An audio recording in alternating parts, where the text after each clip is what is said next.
Les changements climatiques aggravent les inégalités sociales et économiques déjà existantes en Casamance, touchant particulièrement les femmes qui jouent un rôle central dans l'économie locale.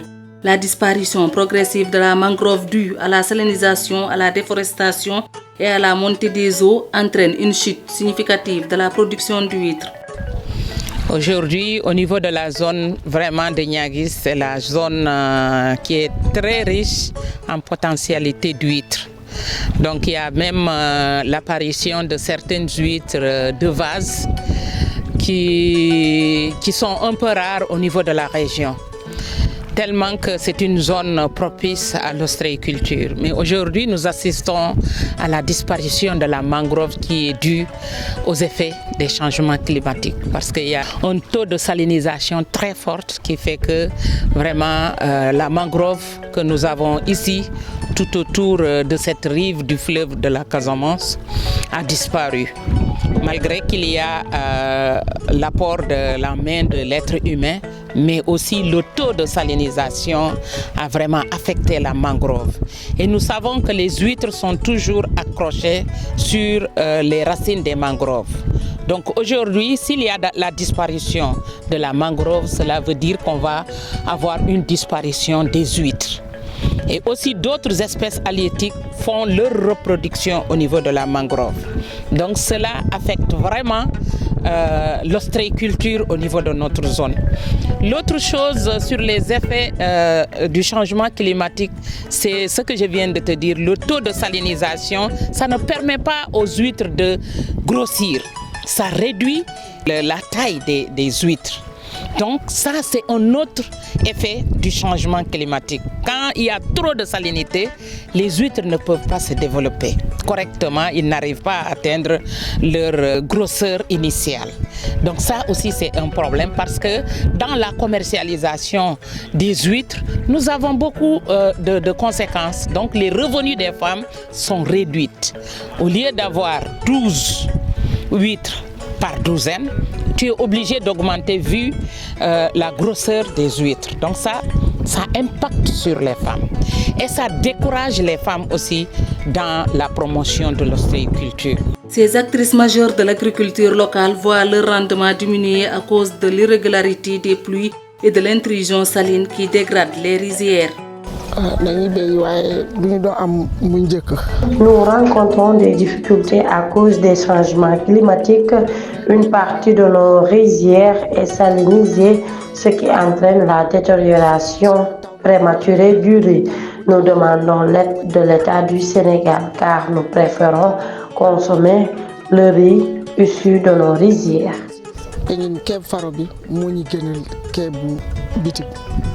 La raréfaction des matières premières causée par les perturbations environnementales met en péril l'activité économique des transformatrices de produits locaux. Et c'est un grand plaisir aujourd'hui de vous avoir pour pouvoir parler de ce que nous avons subi sur le changement climatique par rapport à nos ressources. Les difficultés que nous rencontrons, c'est l'arrêté de la matière première.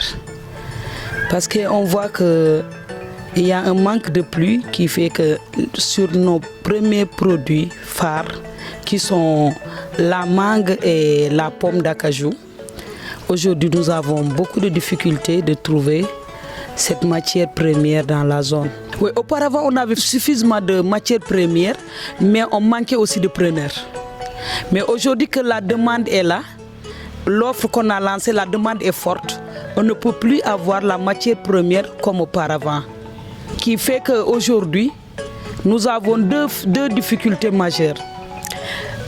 L'accès à la matière première à cause du changement climatique et aussi l'écoulement de ces produits. Toujours nous disons qu'à cause de ce changement climatique, parce que ce que nous rencontrons aujourd'hui, nous voyons qu'après avoir produit, pour la conservation de nos produits, on a rencontré tellement de difficultés avec le climat, parce que là, des fois, on a une chaleur qui fait que nos produits ne peuvent plus être conservés comme on les conservait auparavant. La mairie d'Adéane accompagne les femmes en encourageant des pratiques agricoles et économiques résilientes adaptées au contexte climatique. En fait, à ma qualité de membre de la commission environnement de la mairie d'Adéane, Nous avons quand même constaté que l'environnement est aujourd'hui menacé par le dérèglement climatique. Du coup, la mairie a quand même pris en charge quand même d'autres préoccupations des femmes. Parce que vous savez nettement que dans le cadre du développement, c'est le secteur primaire qui est vraiment le levier de développement de la commune, voire même du Sénégal. Et le secteur primaire, on peut retrouver qu'il n'y a que les femmes qui sont là-bas presque. Donc du coup, je pense qu'aujourd'hui, quand on parle de développement, ce sont les femmes qui sont dans le secteur primaire. Et que la mairie aussi consciente de cette situation,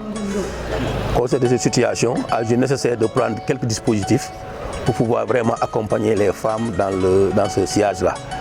Maintenant, nous avons la chance d'avoir l'association des femmes, la fédération des femmes, qu'on appelle REFECA, dirigée par quand même Maria Massi. Et cette fédération regroupe plus de 4000 femmes. Et ces femmes-là travaillent dans le cadre de l'environnement. Particulièrement, elles font la transformation des fruits et légumes. Elles font la transformation des produits halieutiques. Et qui dit fruits et légumes, c'est impacté par l'environnement. La mairie aujourd'hui les accompagne dans le cadre de la formation avec ses partenaires, particulièrement qu'il s'agit de Sephora pour le citer, mais aussi d'autres partenaires comme Déclic et autres, dans le cadre de la sensibilisation pour la préservation des ressources naturelles, mais aussi dans le cadre vraiment de l'écosystème, c'est-à-dire le reboisement de la mangrove. Donc voilà les quelques axes sur lesquels la mairie s'est accentuée pour pouvoir vraiment pallier la situation de l'environnement au niveau de la commune, mais aussi l'impact néfaste de l'environnement sur les activités des femmes. L'aire marine protégée Casablanca Kunda aide les femmes à accéder à des ressources financières pour renforcer leur autonomie et pallier les pertes économiques. Les activités qu'on accompagne les femmes, on les accompagne sur la grande culture, comme vous avez vu, le maïs contre-saison. On les accompagne aussi pour la bananerie, vous en avez vu, les papayeries aussi pour le maraîchage aussi. Ce sont des braves femmes, elles sont vraiment motivées et courageuses. Parce qu'à tout moment, quand vous venez au bloc du GECOM, à partir de 9h, elles viennent en rotation. Il y a d'autres qui viennent à 9h, d'autres qui viennent à midi et d'autres qui viennent l'après-midi. Des fois même, elles passent la journée pour travailler au bloc. Le processus de l'épargne, c'est comme les tontines qu'elles faisaient.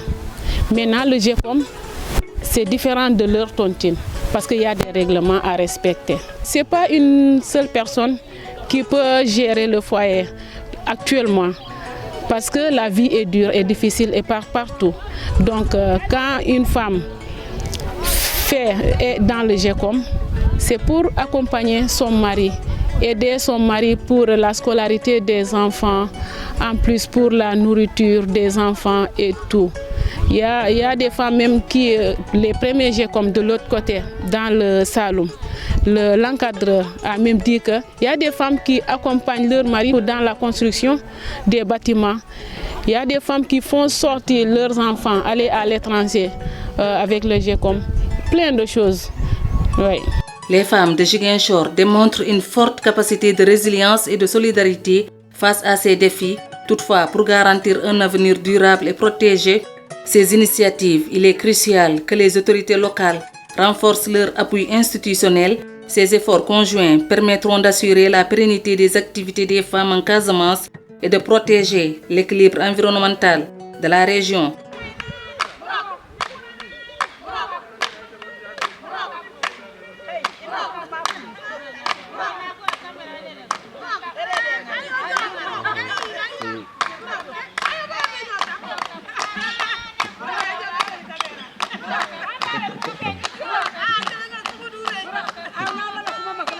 Sure.